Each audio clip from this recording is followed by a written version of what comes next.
belajar di rumahnya. Kalian pasti sudah bosan dan jenuh ya?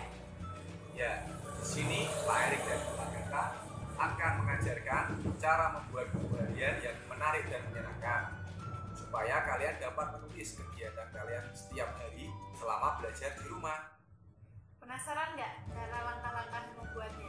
Yuk kita simak langkah-langkah membuat buku harian menarik.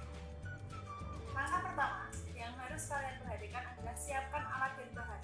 Di sini Pak Erik menggunakan kertas warna-warni, kemudian ada pensil, ada gunting, penggaris, kertas, pensil warna, lem, cutter, dan hiasan yang akan ditempel di buku. Hiasan ini sesuai dengan keinginan kalian, kreatif kalian harus menggunakan apa. Kemudian ambil salah satu kertas, kemudian lipat jadi dua, dan lipat lagi menjadi dua untuk menemukan titik tengah, karena Pak Eri akan membuat pop-up di buku ini. Selanjutnya, kalian harus membuat pola. Pola ini bisa kalian tentukan sendiri, boleh kepala hewan contohnya atau apapun sesuai dengan keinginan kalian. Di sini Pak Eri membuat polanya yaitu adalah garis. Kemudian setelah pola jadi, kalian harus memotongnya sesuai dengan pola yang sudah kalian buat.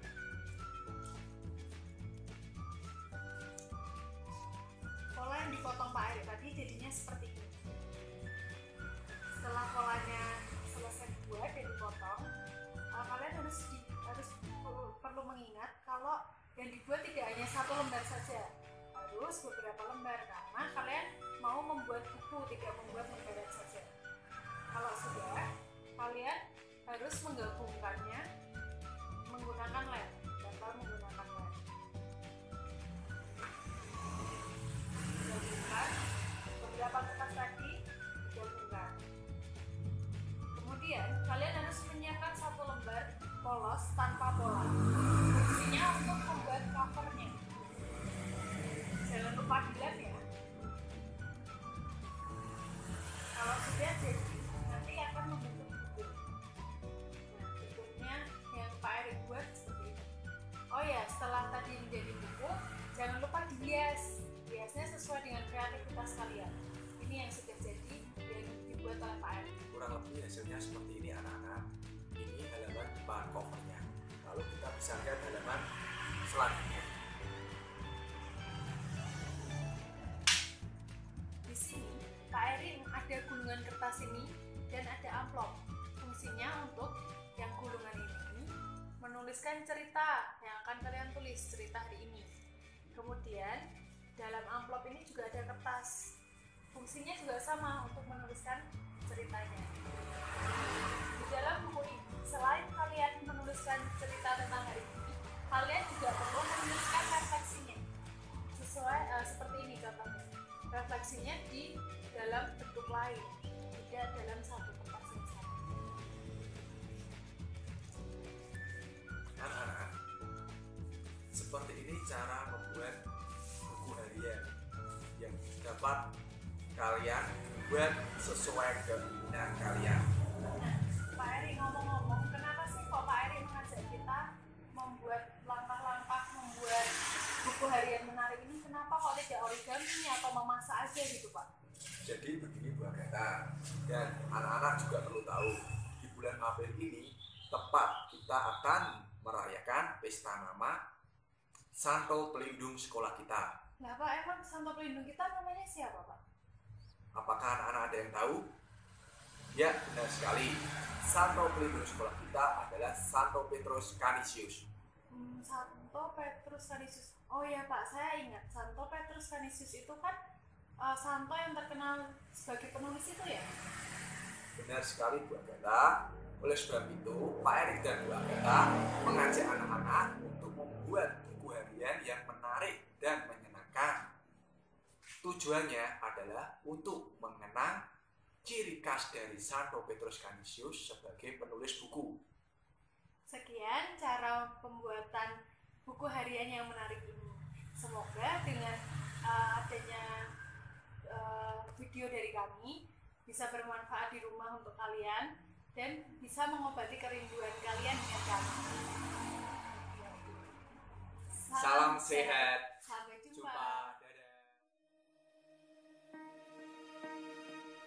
Santo Petrus Canisius adalah imam dan pujangga gereja. Dia terkenal dengan bukunya Katekismus. Dia putra pertama dari keluarga Yakub Canis, seorang wali kota Nijmegen, Belanda. Setelah menyelesaikan pendidikan S2-nya, ia semakin tertarik untuk hidup membiara. Ia melanjutkan teologinya dan mengambil spesialisasi bidang kitab suci.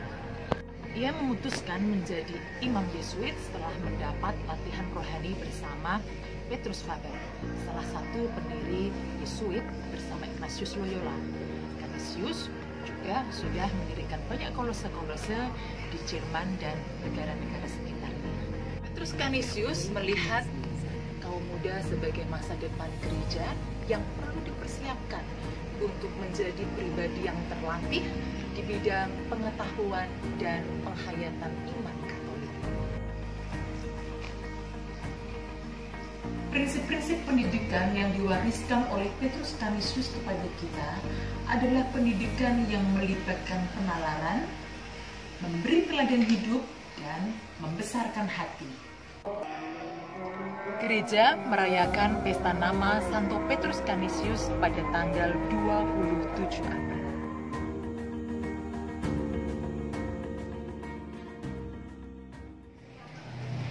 Marilah kita berdoa. Doa anak Canisius. Dalam nama Bapa dan Putra dan Roh Kudus. Amin. Allah Bapa yang Maha Baik, Syukur atas kasih karuniamu kepadaku dan keluargaku, atas sekolah Canisius, atas teman-teman dan guru-guru, atas para penderma, serta siapapun yang mencintaiku. Berkatilah orang tuaku yang selalu menyayangiku. Berkatilah guruku agar menjadi pembimbing yang bijaksana. Dan berkatilah agar aku dan teman-teman menjadi murid yang baik. Curahkan Roh Kudus ke dalam budi dan hatiku, agar kuagungkan namamu yang mulia, dan ku mengerti kehendakmu yang luhur. Taruhlah dalam sikap batinku rasa hormat kepada orang tua dan guru, rasa kasih sayang kepada teman-teman, rasa terima kasih kepada para penderma, rasa cinta kepada lingkungan hidup, dan rasa bangga kepada sekolah Canisius. bimbinglah hati nuraniku, agar aku semakin mewujudkan nilai kasih, disiplin, cerdas, berani, dan jujur. Kuatkan komitmen diriku, agar aku semakin mengusahakan hidup beriman, sederhana, dan murah hati. Bersama dengan Bunda Maria, beserta malaikat dan penghuni surga, kuaturkan doa dari lubuk hatiku, sebagai persembahan yang harum wangi, kehadirat keagungan ilahi-Mu ya Allah, dengan perantaraan Yesus Kristus, Tuhan dan sahabatku. Amin. Dalam nama Bapa dan Putra dan Roh Kudus. Amin.